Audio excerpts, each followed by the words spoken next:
Kyser! I dag kommer vi til at gå ind i bunkermuseet, mand. Og det kommer til at være så fedt, mand. Og her har vi så vores dørmand. Han er virkelig sej, han hedder Oscar. Og først, så har vi lige Marco the Goat. Og så har vi Unknown Asian her. Har vi Vigman. Og så derovre har vi Young No Glass, og jeg er Leafy Boy. Nå, vi ses ind i bunker. Drenge, vi går ind nu, mand. Engage! Husk, lad mig. Nej, vent.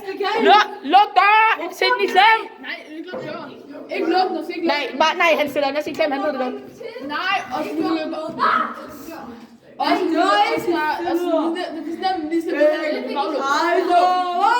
Hallo! Bare sæt den i klem, Nej, ikke sæt den i klem. Gør det! Jamen, den fucking Fucking pussy. Jeg var normal. Ikke helt i klem. Det er fint, Oscar. Det er fint. Los, hold jer, alle sammen hold jeres kæft. Shut up! Ja. Der er nogen, der gør noget. Ja, vi er sgu da i gang, altså. Fuck, jeg er sort! Bro, man kan ikke se ham. Han er ikke så lys for ham. Bro, han er jo væk. Han er helt vildt sort. Kom her, Gustav. Se, nu kigger vi der, hvor vi kan smide... Nu skal vi lige kigge der, hvor vi smider stenen. Kom.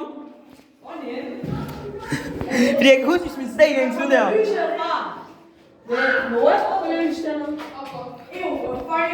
Ej, nej. Lys lige. Det Det er pejt. Det drømmer på loftet. Nå, vent, hvor kaster vi ned? Vent, hvorfor kaster vi ned? Nej, ikke Nora, det var det. Nå, var det? Var det herinde? Vi fejrer! Nej, prøv at jeg tager blod som ben af. Kom så, fej, din... Auf der Heiden, das kleinen Blümelein. Auf der Heist. Erika. Nå, okay, vi... Hallo, nu skal vi lege Five Nights at Freddy's in real life. Okay, jeg tjekker. Bro, hvor er de andre? Ja, de gik, fordi Gustav skulle skifte i plads. Her har vi et eller andet sygt, man ikke skal røre. Ja, fordi så vi kan se, kommer det lige derfra. Okay, det der bare vand, tror jeg, måske. Bro, det der er ikke engang koldt med det is. Bro, jeg dræber dig. I don't know. Okay, vent. Okay, alle sammen. Hold jeres kæft. Og sit jer ned. Ikke sit jer ned, bare gå i knæ. Se. Så slukker vi lyset. Hallo, så slukker vi lyset, ikke også? Og så tiger vi helt stille. Okay. 3, 2, 1, nu. Jeg kan ikke se noget. Okay. Er det mig? Bro, lad være med at skræmme ham,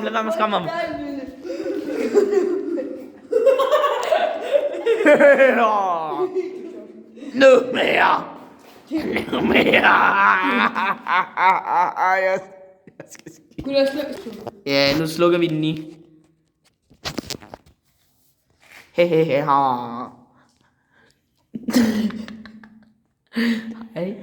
Hej med dig. Jeg tænder lyset til. Hvor er Melvin? Nej. Altså, bro. Jeg ved ikke noget til. Nej, vi kan godt lige have lyset tændt. Oh my god, Sim. Shake that ass. Shake that booty. Okay, så jeg ved ikke, hvad der skal.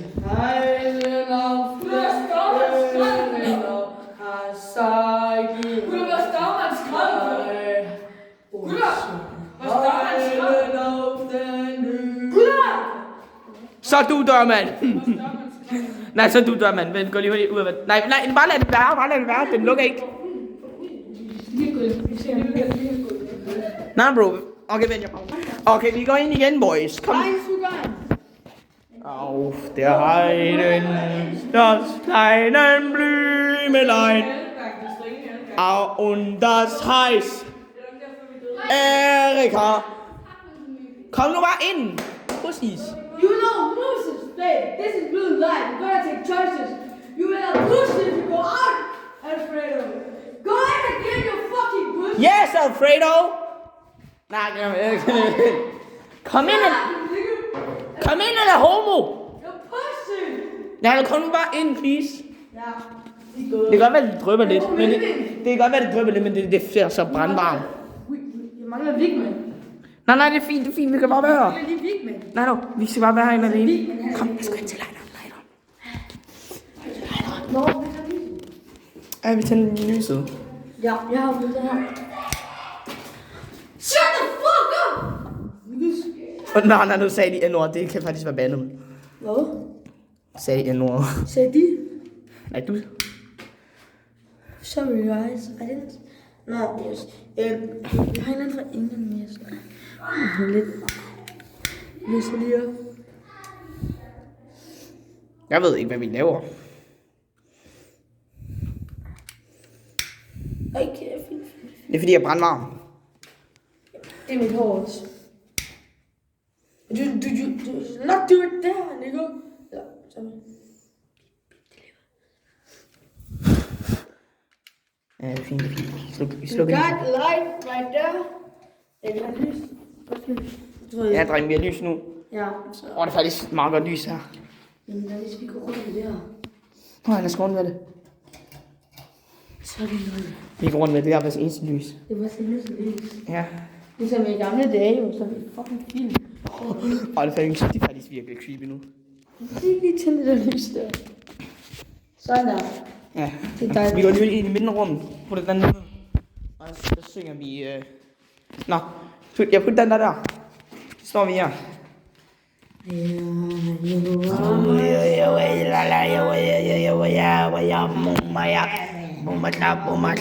Nej, hallo, okay. Så nu skal vi bare lige det være her i lidt tid, ikke også? Vi kommer tilbage, hvis vi... Nej, det vil være. Vi bliver lige her, hvis vi... Ja. Vi filmer lige lidt tid, og hvis vi ikke hører noget i noget tid, så tænker jeg bare, at vi stopper, og så kommer vi tilbage, når vi hører noget. Nå. Skal vi holde vores kæft. Så er vi nødt hvad?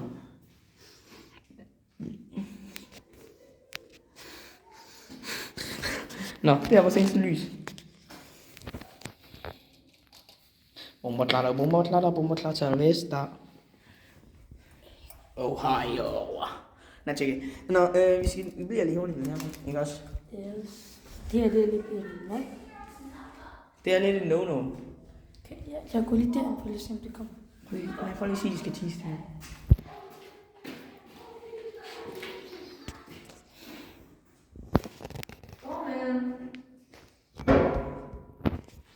Lukker du den?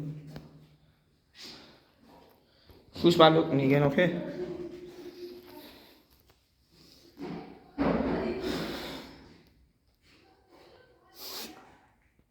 Hey, Marco the Goat, kom lige ind. Marco the G-O-A-T. For Grandma's OnlyFans. Så skal jeg huske at subscribe til vores OnlyFans. Nej, det er Grandma's OnlyFans, all titties. Det er goat. Ja. Marco the Goat. Grandma showing pussy, det er... Nej. Vi er asocialt, det er for nogle penge. Det bliver nødt til, når vi bander så meget. Nå, ja. Hvis jeg siger sådan noget. Men lad os åbne den, det giver lidt mere lys. Stop det. Læg den lille fucking bitch. Hvad? Det er faktisk dejligt varmt. Du lyser igennem mine fingre. Ja? Jeg kan ikke, videoen kan ikke se dig. Sådan. Goddamn, det er creepy.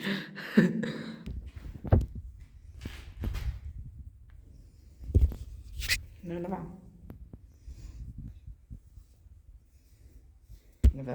Man gør noget, mand. Gaze, vi skal gøre filme det. Lad os lige lukke den igen, så er det lidt mere creepy. Det er goodie. Bumatlada, så hvis der.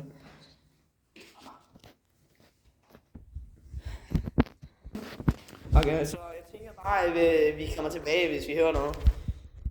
Jeg ved hvad, lige meget, det sker ikke. Okay.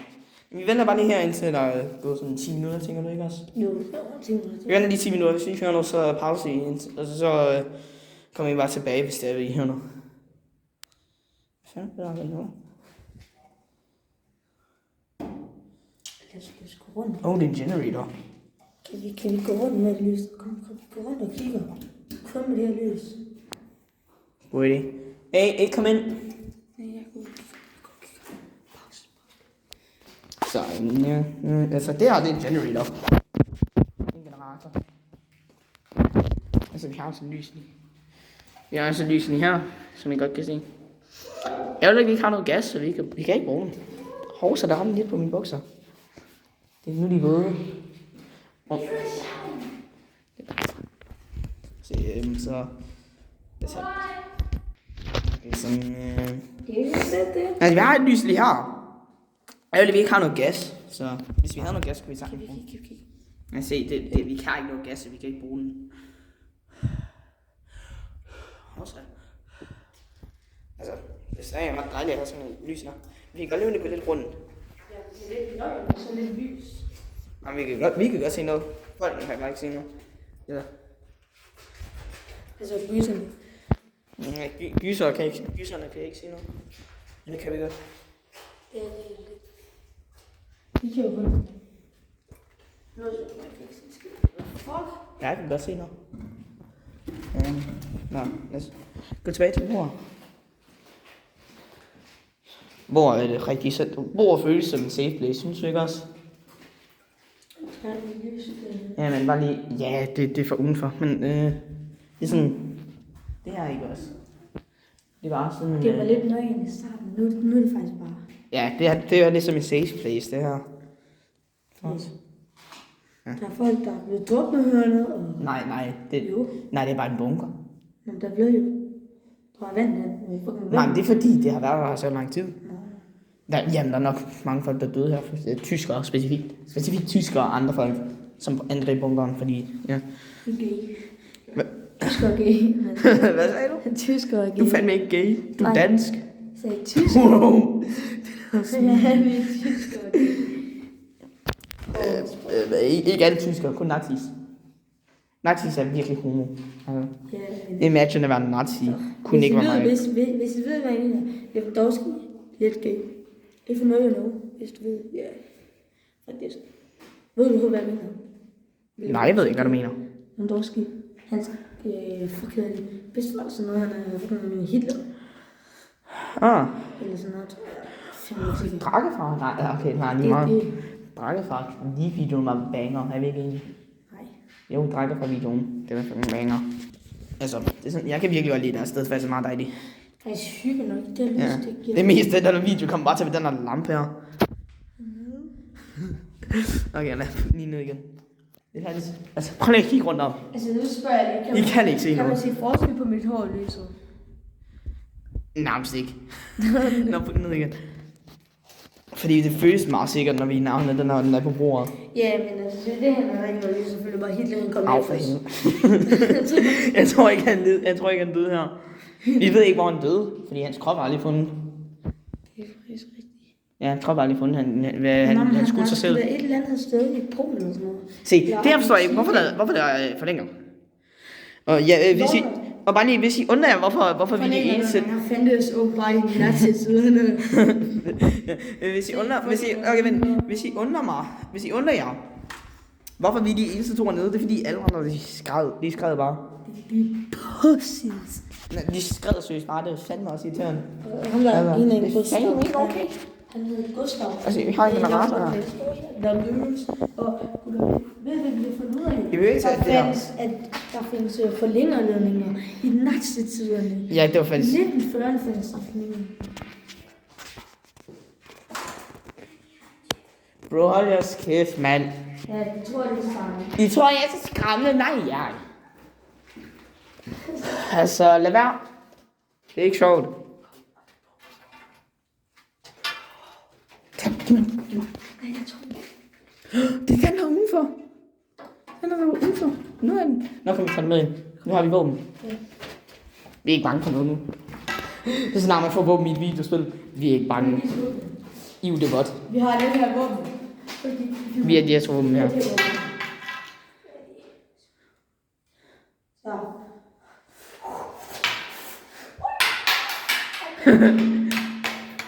Nå, anyways, jeg slukker for lyset. Jeg slukker for lyset nu. Nu er der vores eneste lys, okay? Hold kæft, det ligner også fikset den, okay? Er det sådan der?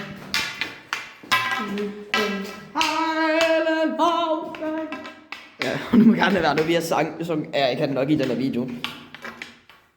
Auf der Heide.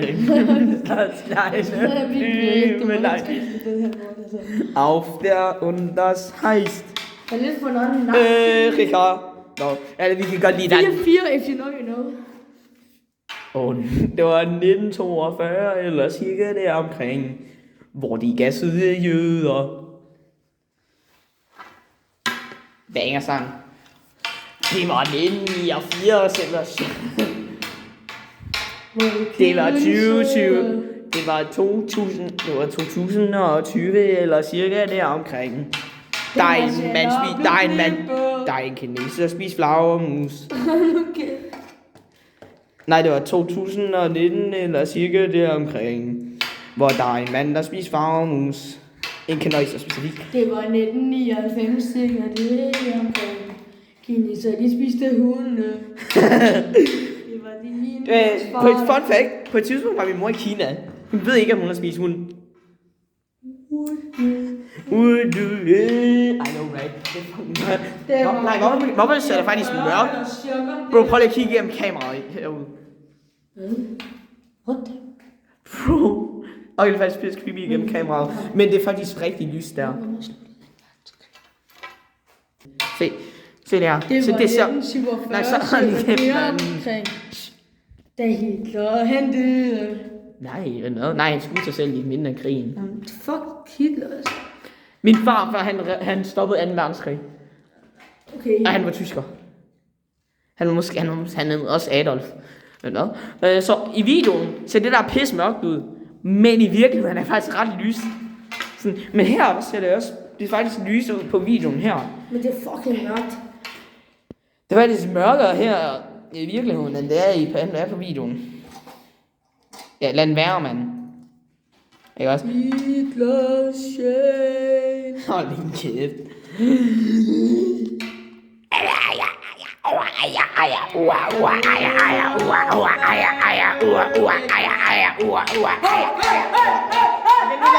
Hold din kæft. Ej, nu er jeg faktisk bange. Nej, jeg er faktisk bange nu, hvor der skreg så højt. Nej, ikke gå. Det var fucking. Jeg tror, nogen hørte os. Altså, hold kæft, mine øjne blev vant til lyset. Mine blev vant til det. Hvad? Jeg kan se hele vejen der. Ja. Vi har vant os til lyset. Du flot mus. Kalder du mig fed mus? Jeg er fandme ikke Mickey Mouse. Det var 2019 eller cirka. Det var 2019 eller cirka der omkring, hvor en Ching Chong spisede flagermus. Det var 2020 eller cirka der omkring, hvor corona kom til Danmark. Hvor covid-19 kom til Danmark. Og skolerne lige lukkede. Yeah! Det var faktisk meget sjovt, fordi online jo det hvis det var. Så spille Fortnite og legetimen. Det kan jeg ikke, fordi mine forældre var meget strenge. De er ikke så strenge, men de er i hvert fald strenge nok til at sådan, du skal faktisk lave skole. Og på et tidspunkt, der fik jeg et svar rigtigt. Min mor sagde, at jeg stod på, jeg fik det forkert på matematik og så. Hvad? På et tidspunkt, jeg spurgte mor om svar på et spørgsmål. Jeg havde ringet det rigtigt, hun havde ringet det forkert. Og så brugte jeg hendes svar, fordi jeg troede, hun var rigtig, fordi hun er klogere end mig. Og hun har sikkert haft 12 år i matematik i også. Eller, sikkert ikke. I don't know. Men hun er faktisk meget god til matematik. Så jeg stolede på hende. Det var så ikke rigtigt. Det var mit svar rigtigt. Det var det sindssygt. Ja. Ja. Men det er lidt kedeligt, bare sådan noget. Ja, bro. Det er nok den kedeligste video. Nogensinde. Ved du hvad jeg tænker at gøre? Hallo, 10 likes, og vi tager op i Spålandsskolen, selvfølgelig er det hus. Vi skal lige komme tilbage til, hvor den var. Nå, kom. Du tager den. Okay, gutter. 10 likes. Jeg ved, at det er fucking lidt. 10 likes, så er vi oppe på Smuglenskolens forladthus. Ja, det er jeg faktisk ret enig med, ikke også? Ja, faktisk. Men ja, vi får lige lidt af mig tilbage. Så tænker jeg, at vi ender videoen. Håber ikke, den er baglåst, så bliver vi nødt til at filme lidt mere. Ja? Det er bare brændt. Bare lidt brændt. Bare nu ikke det, der er kort. What the fuck? Prøv at kigge her.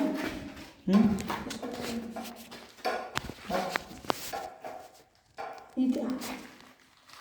Det kan ikke se nok, eller så. Nå, skal du vise mig lidt? Ja, vi skal bare lytte ud. No joke. Jeg sværger, jeg har hørt noget derude. Hvorfor lige når vi skal til at ende videoen, at vi hører noget? Det forstår jeg ikke. Nå, drenge. Nå, Gyser. Jeg tænker, vi ender videoen her. Ja. Men hvis vi ikke kan komme ud af bunken, så starter vi den lige op igen, ikke også? Ja, okay, gutter. 10 eller 20 likes, så er vi oppe på Smuglenskolens forladthus. Ja. Ses.